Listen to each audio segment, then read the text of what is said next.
Hey, what's up guys? Arwoht here. I did not upload for like 3 weeks because I wasn't feeling well. I'm feeling better now, so I'm gonna continue uploading. Now, what I'm bringing you today is 3 things that you can do in order to prepare for Phase 2 in Season of Discovery.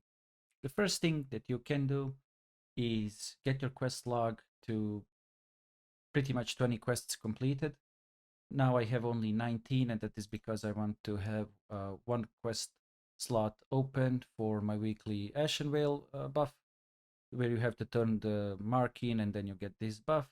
Now you don't need it, but this is something that my guild asks for, and it takes me like 30 minutes per week to do it. So I do that in order to respect my guild requests because it's only 30 minutes per week. But if you don't do that, if you're not planning on doing that until the phase 2, then you can already have all the 20 quests completed.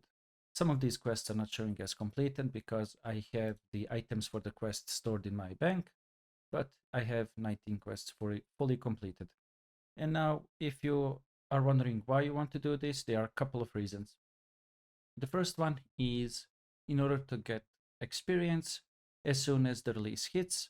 So you get that boost of the experience, you maybe get the level or two, and then you can get to level 40 fast. Other reason is not only that you can get there fast if you are not really trying to sweat, but you are planning to play on a release.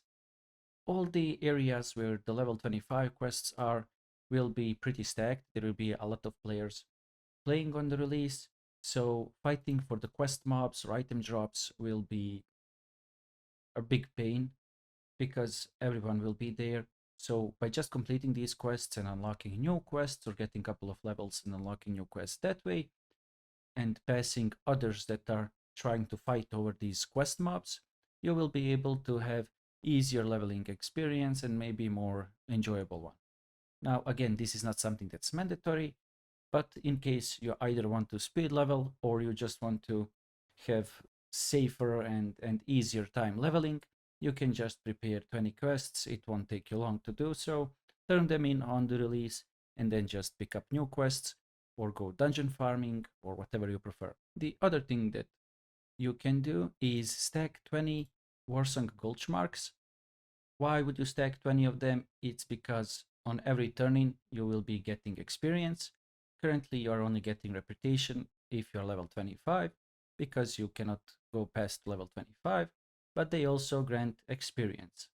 It is like, I don't know, a bit over 1k experience for a stack of 3, maybe 1200 of experience or something like that. So by just turning 6 stacks of Warsong Gulch marks, stacks of 3, you will be getting like 1.2k per stack, so around 7k of experience just like for free.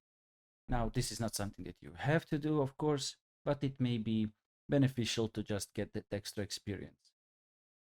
Now, even if you are not exalted with Warsong Gold yet, you can still do this. You can still save up at least 20 marks. And then you will not only be getting experience, but you will be getting reputation as well. So instead of turning them now, you can save some of them and then turn them once phase 2 hits, and you will be getting both experience and reputation. Now, there is another trick, to say it like that, regarding these marks, and that is you can only have one stack of 20 in your bags, and you won't be receiving any more after the Warsong Gulch battle. Now, you won't be receiving them in the bags, however, you will be receiving them in the email. In the mail.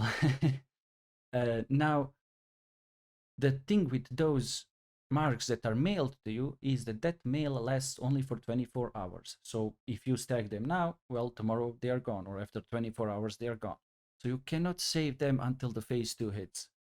What you can do, but please take this as a risk, that you may potentially be wasting your time if you're doing this. Blizzard did not say anything about this, at least I couldn't find anything around this topic, and that is you can actually play Warsong Gulch on the day of the release. So let's say you plan to play on a release, you have a time to play on day of the release, you want to prepare to get some extra experience. What you can do is actually you can play Warsong Gulch, you can stack up the additional Warsong Gulch Marks of Honor in your mailbox. And then once the phase 2 hits, you start turning them in.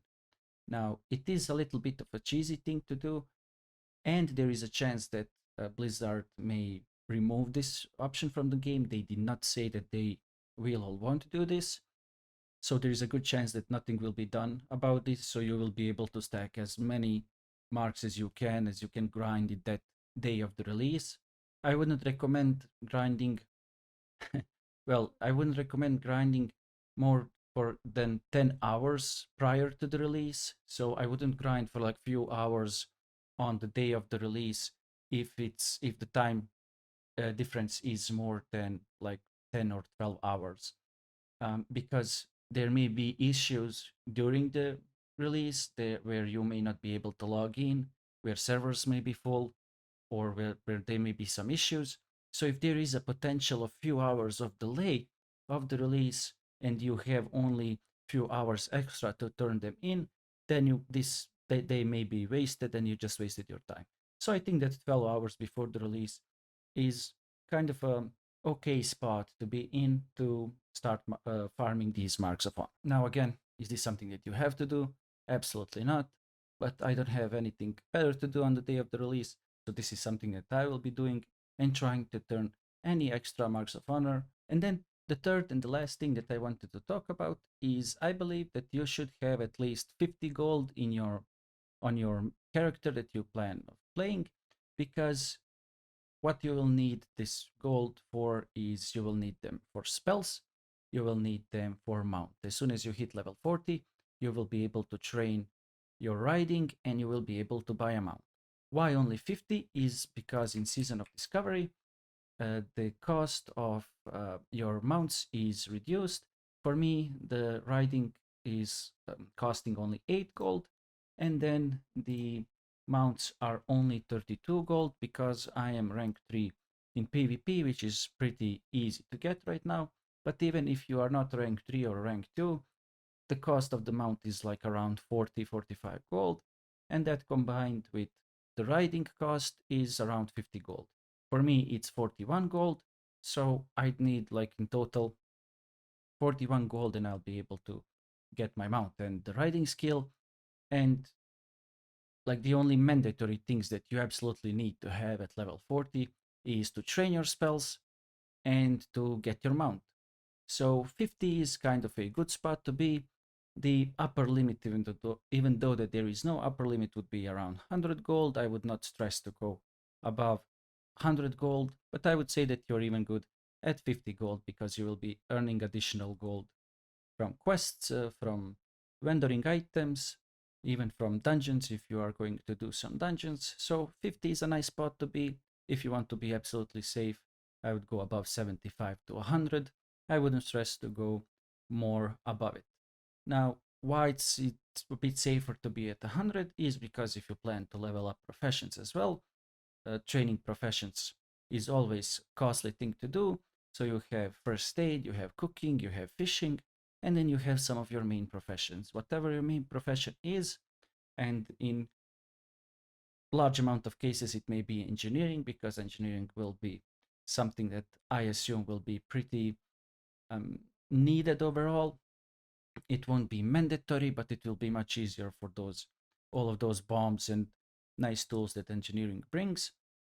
It will be a costly to level them up. So if you are planning to level all of your professions quickly and maybe while you are leveling as well, then something closer to 100 gold may be nicer to have to be safe. But if you're not going to stress about it, again, 50 gold should be more than enough with all the gold that you're going to get by leveling and questing and vendoring items. 50 gold should be more than enough to afford mount, riding, and all of your spells. That would be all for today's video. Thank you very much for watching, and if you enjoyed it, please like and subscribe for more. Bye!